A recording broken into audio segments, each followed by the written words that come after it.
Halo Sobat RSAD, hari ini kami telah melaksanakan apel pagi di lingkungan Rumah Sakit Haji Damanhuri Barabai. Pembina kita pada hari ini yaitu Kepala Bidang Keperawatan dan Kebidanan. Menyampaikan apresiasi kepada 3 nakes teladan tingkat provinsi. Dan beliau juga menyampaikan tentang ibrah Khulafatur Rasyidin, yaitu kebijakan dalam memberikan pelayanan. Harapan beliau kepada karyawan agar memberikan pelayanan terbaik dan tulus karena Allah Subhanahu wa taala. Mau tahu lebih lanjut? Yuk kita simak.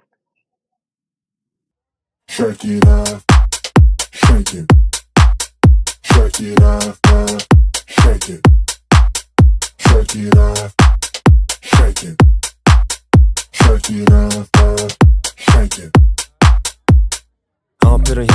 Assalamualaikum warahmatullahi wabarakatuh. Salam sejahtera bagi kita semua. Alhamdulillahirabbil alamin. Allahumma sholli ala sayyidina Muhammad wa ala alihi wa sahbihi wa sallim ajma'in. Yang saya hormati dan kita banggakan bersama Bapak Direktur RSUD Haji Damanhuri Barabai, yang saya hormati rekan-rekan manajemen, yang saya hormati Komite Medik, Komite Keperawatan dan Kebidanan, serta Komite Tenaga Kesehatan lainnya. Yang saya hormati dan saya sayangi Kepala Unit, Kepala Instalasi, Kepala Ruangan, karyawan-karyawati RSUD Haji Damanhuri Barabai, mahasiswa yang sedang PKL di RSUD Haji Damanhuri Barabai, serta peserta apel pagi yang berbahagia. Alhamdulillahirabbil alamin, pagi ini dalam keadaan sehat walafiat. Walaupun harinya cerah, kita dapat berkumpul di apel pagi sebagai salah satu sarana kita untuk bersilaturahmi, menyampaikan informasi dan komunikasi. Alhamdulillahirabbil alamin juga kita mengapresiasi dan ikut berbahagia atas terpilihnya 3 nakes dari RSUD dalam pemilihan nakes teladan tingkat provinsi Kalimantan Selatan. Aplaus bagi 3 nakes terpilih kita. Yang Ibu lihat pagi ini ada 2 yang berhadir. Ibu Wiwin, mana Ibu Wiwin? Ibu Wiwin, nanti ada reward khusus katanya. Amin, mudah-mudahan ada. Ya, Ibu Wiwin dengan inovasinya apa, Bu? Taman Jack Rockland, iya, pemanfaatan air reject RO untuk laundry, ya, sangat inovatif. Jadi air reject RO yang sebenarnya bersih dan mungkin bisa dikatakan steril, ya, cuman kurang elektrolit aja, itu dimanfaatkan untuk air laundry, ya. Yang satunya dari Atem kita, bagus. Bagus mana? Oh, lagi cuti. Oh, berarti ada kepala instalasinya aja, Bu Rahma, ya, Bu, ya. Inovasinya apa, Bu? Aspirasi RSHD, aplikasi pemeliharaan sarana prasarana rumah sakit, ya. Dan satu lagi dari kategori dokter spesialis, yaitu Dokter Zulfadli Akbar, spesialis bedah saraf.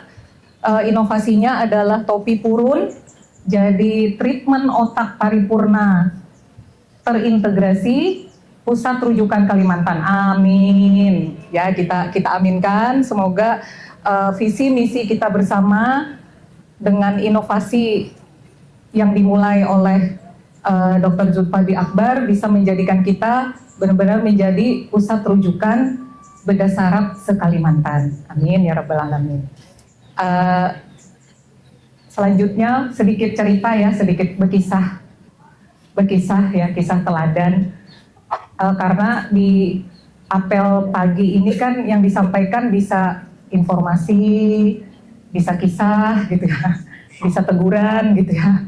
Jadi dalam kesempatan pagi ini izinkan saya berbagi cerita dari Khulafaur Rasyidin, 2 khilafah yang kita banggakan dan kita sayangi, kita hormati, khususnya di agama Islam, ya, Abu Bakar Siddiq dan Umar bin Khattab.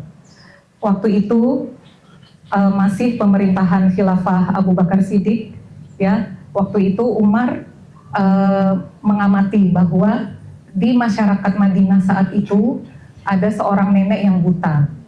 Seorang nenek yang buta, yang hidup sendiri, yang miskin, tidak ada yang mengurusinya. Lalu Umar ini berniat gitu, ingin membantu si nenek yang buta ini. Ternyata begitu besok dia datang ke rumah si nenek itu, sudah ada yang membantu si nenek.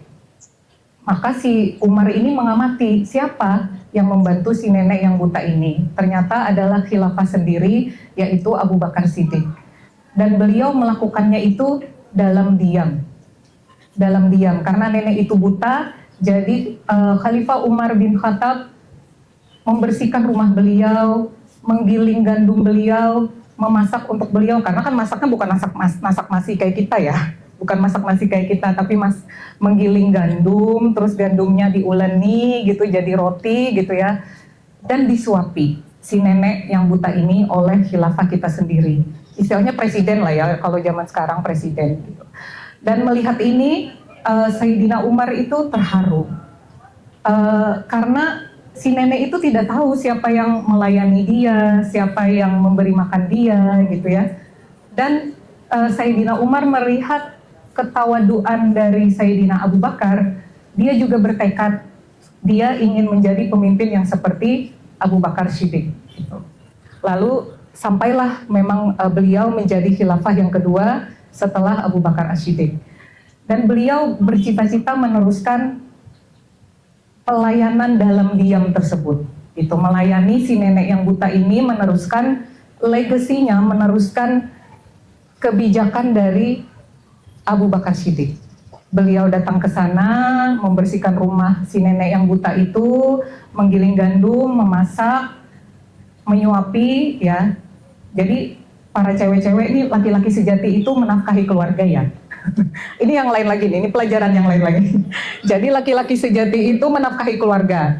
Bahkan katanya suami itu berkewajiban sampai menyampaikan makan itu ke dalam mulut istrinya.